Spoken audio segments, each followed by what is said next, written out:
नमस्कार शेतकरी बांधवांनो आणि खास करून बीड जिल्ह्यातील तरुण मित्र मैत्रिणींनो.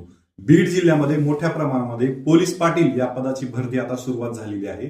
बीड जिल्ह्यामध्ये जे काही वेगवेगळे उपविभागीय अधिकारी कार्यालय आहेत म्हणजेच एसडीएम कार्यालय आहेत, त्यांनी आता वेगवेगळ्या त्या त्या तालुक्यांसाठी किंवा त्या त्या उपविभागीय कार्यालयांतर्गत येणाऱ्या गावांसाठी आता ही भरती सुरुवात केलेली आहे. अर्ज भरण्याची तारीखही आता सुरू झालेली आहे आणि ही प्रोसेस आता सुरुवात झालेली आहे. त्या संदर्भातील मी अपडेट आणलेली आहे.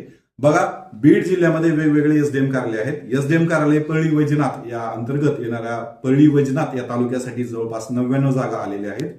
त्याचप्रमाणे एसडीएम कार्यालय माजलगाव या एसडीएम कार्यालय माजलगाव अंतर्गत येणारे माजलगाव, वडवणी आणि धारूर तालुक्यासाठी 281 जागा आलेल्या आहेत. त्याचप्रमाणे एसडीएम कार्यालय बीड या एसडीएम कार्यालय बीड अंतर्गत येणारे बीड, गेवराई आणि शिरूर कासार या तालुक्यासाठी 217 जागा आलेल्या आहेत. त्याचप्रमाणे एसडीएम कार्यालय अंबेजोगाई या अंतर्गत अंबेजोगाई आणि केज या तालुक्यासाठी 101 जागा आलेल्या आहेत.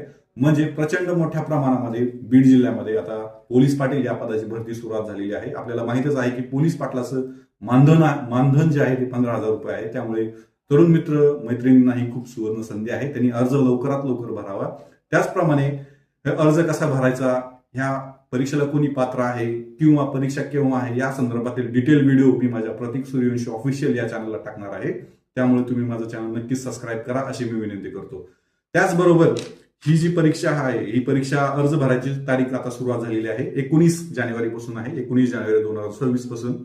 आणि अर्ज भरल्यानंतर जी काय परीक्षा आहे ती 2 टप्प्यात होणार आहे. एक लेखी परीक्षा आणि मुलाखत. लेखी परीक्षा जी आहे ती 22 फेब्रुवारीला होईल आणि मुलाखत जे आहे ते 25 ते 28 फेब्रुवारी 2026 मध्ये होईल आणि अंतिम जो निकाल आहे तो 2 मार्च 2026 ला लागेल. अशा प्रकारे बीड जिल्ह्यामध्ये वेगवेगळ्या तालुक्यामध्ये पोलीस पाटलाच्या जागा निघालेल्या आहेत. या जागा कुठल्या गावासाठी, कुठल्या प्रवर्गासाठी आलेल्या आहेत ह्याचीही माहिती मी नवीन आता व्हिडिओ बनवणार आहे. त्या व्हिडिओच्या माध्यमातून देण्याचा प्रयत्न करेल.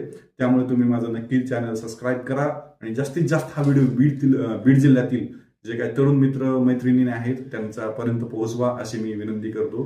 त्याचबरोबर बीड जिल्ह्यातील जे काही वेगवेगळे बीड जिल्ह्यासाठी शासन निर्णय जे आणि अपडेट्स जे आहेत ते मी देण्याचा प्रयत्न करेन. त्यामुळे तुम्ही अपडेट आणण्यासाठी माझं चॅनल नक्की सबस्क्राईब करा. धन्यवाद.